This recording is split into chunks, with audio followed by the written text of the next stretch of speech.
Hello, this is Pixie doing another video. How are you? So I've done some microneedling yesterday, and microneedling is basically you damage the epidermis or dermis layers in order to get collagen to repair it and improve it.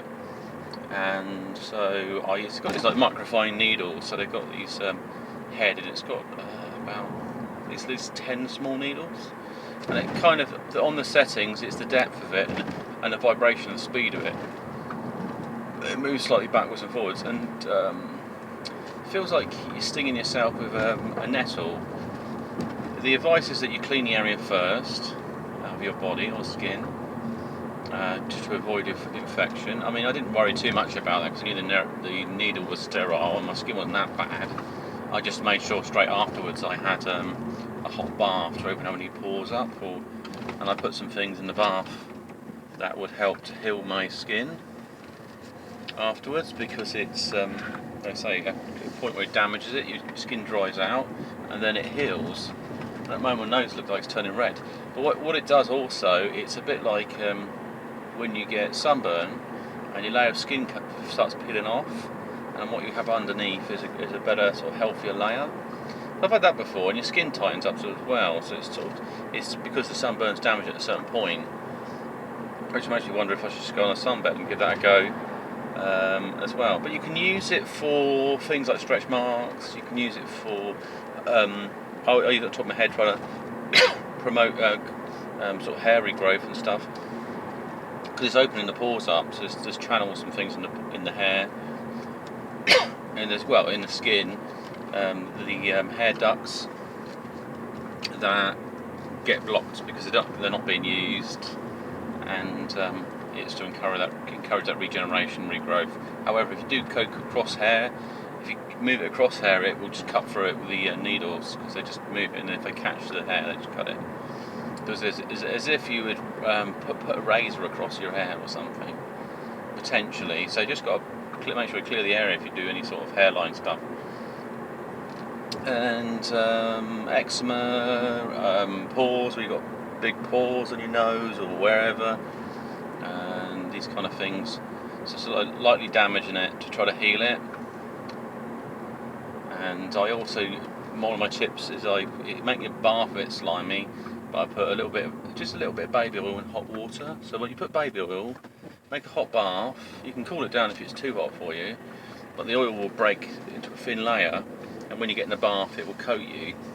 If you do want to wash yourself as well, then you want to use kind of a strong soap, I guess, for your other body parts. But it needs to be able to break down the oil compounds if your skin's all sort of oily. But once you're coated in it, at least your skin's protected from dehydrating. And then the warm water will allow your body to start absorbing it more into your pores and then sealing it in with the oils. And then you can just massage the rest of it, but if your sort of skin's a bit sort of slimy in areas or whatever, depends how much oil you put in there. So I've given it a go, and the purpose of that is just a sort of regeneration experiment. So that's one of the things. I've got a light mask sort of thing I'll be using as well later in the future. Hopefully I'll be able to show you that, see how that works. So the idea is just promoting health and development. There could be some other things I could use a needle on. You could use it in more sensitive areas of your body, but you've got to be bloody careful what you're doing. If you've got an area, say you've got, it's like it does with the eczema, is that you can open it up to that infected area, but then you can cleanse it or add something to heal it, because you need to open it and get deeper into the tissue. And it could be like fungal infections and other things. But you'd want to be careful around certain areas of your body, but it's not really limited. Depends how you're basically willing to injure yourself and then heal from it.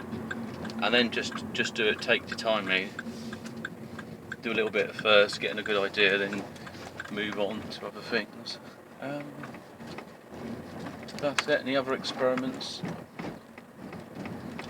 Not really. And the only thing I'd take across from that though is that if you put resistance and things that cause conflict will resolute to make you stronger, because your body has to adapt to improve, and that also covers fasting, that covers weightlifting. So you've got to get to a point where your body has hit the wall or had some failure, basically. So with fasting, you want to feel like crap for a bit because you're trying to find a way to improve yourself, but you also need to get the right level. If you push yourself too far, you're either going to crash and then you have to sort of rebound from that, or take these parking spaces.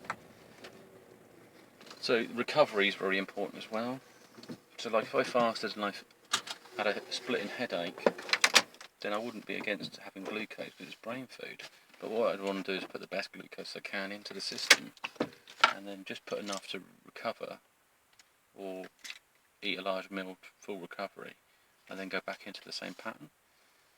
So then I improve, I adapt my body as much as possible. That's what I'm looking for. It's a bit like anything, like I haven't done stuff where I've held my breath. Could do stuff like that, and maybe stretching, take that to a new level. So anyway, yeah, this is Big Sign Off, and I will speak to you soon. Bye.